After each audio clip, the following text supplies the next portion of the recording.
ପ୍ରଶାସକର ଆତ୍ମଲିପି ଲୋକାର୍ପିତ।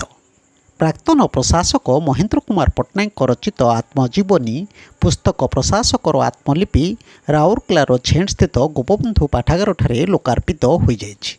ସ୍ୱସ୍ତି ସାହିତ୍ୟ ସଂସଦ ରାଉରକେଲା ଆନୁକୂଲ୍ୟରେ ତଥା ସଂସଦର ସମ୍ପାଦକ ରାଜୀବ ପାଣିଙ୍କ ଆବାହକତ୍ୱ ଓ ସଂଯୋଜନାରେ ଆୟୋଜିତ ଏହି କାର୍ଯ୍ୟକ୍ରମରେ ମୁଖ୍ୟ ଅତିଥି ଭାବେ ସମ୍ବଲପୁରର ଜଳବନ୍ଦୀ ବନ୍ଦୋବସ୍ତର ପ୍ରାକ୍ତନ କମିଶନର ଡକ୍ଟର ସୀତାରାମ ପଟେଲ, ସମ୍ମାନିତ ଅତିଥି ଭାବେ ପ୍ରାଧ୍ୟାପକ ପାରେଶ୍ୱର ବିଶ୍ୱାଳ ଓ ମୁଖ୍ୟ ବକ୍ତା ଭାବେ ଇତିହାସ ବିଭାଗର ପ୍ରାକ୍ତନ ପ୍ରାଧ୍ୟାପକ ଡକ୍ଟର ପ୍ରଭାତ କୁମାର ମଲ୍ଲିକ ପ୍ରମୁଖ ଯୋଗ ଦେଇ ପୁସ୍ତକକୁ ଅନାବରଣ କରିବା ସହ ଲୋକାର୍ପିତ କରିଥିଲେ। ଏହି ଅବସରରେ ମୁଖ୍ୟ ଅତିଥି ଡକ୍ଟର ପଟେଲ କହିଲେ ଯେ ମହେନ୍ଦ୍ର ବାବୁ ନିଷ୍ପତ୍ତି ନେବାରେ ଦୃଢ଼ହସ୍ତ ଓ ଜଣେ ଆମୟିକ ବ୍ୟକ୍ତି ଭାବେ ଜନସାଧାରଣଙ୍କ ଦ୍ୱାରା ଆଦୃତ ହୋଇପାରିଥିଲେ।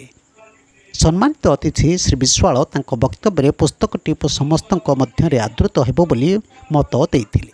ମୁଖ୍ୟ ବକ୍ତା ଡକ୍ଟର ମଲ୍ଲିକ ମହେନ୍ଦ୍ର ବାବୁଙ୍କୁ ଏକାଧାରରେ ସୁସାହିତ୍ୟିକ, ଆଧ୍ୟାତ୍ମିକ ଓ ସଂସ୍କୃତି ସମ୍ପନ୍ନ ବ୍ୟକ୍ତିତ୍ୱ ବୋଲି ବର୍ଣ୍ଣନା କରିଥିଲେ। ପ୍ରାରମ୍ଭରେ ଡକ୍ଟର ସୁଶାନ୍ତ ପାଣି ଓ ସତ୍ୟମ ପାଣି ସ୍ୱାଗତ ସଙ୍ଗୀତ ସହ ଏକ ଗୀତ କବିତା ପାଠ କରିଥିଲେ। ଏହି କାର୍ଯ୍ୟକ୍ରମରେ ବିଜୟଲକ୍ଷ୍ମୀ ପଟ୍ଟନାୟକ, ଶଙ୍କର ପ୍ରସାଦ ତ୍ରିପାଠୀ, ରାଜକୁମାର ମହାନ୍ତି, ଡକ୍ଟର ସୁମନ ଦତ୍ତ, ନିରୁପମା ପତି, ରଶ୍ମି ସାହୁ ପ୍ରମୁଖ ଉପସ୍ଥିତ ରହି କାର୍ଯ୍ୟକ୍ରମ ପରିଚାଳନାରେ ସହଯୋଗ କରିଥିଲେ।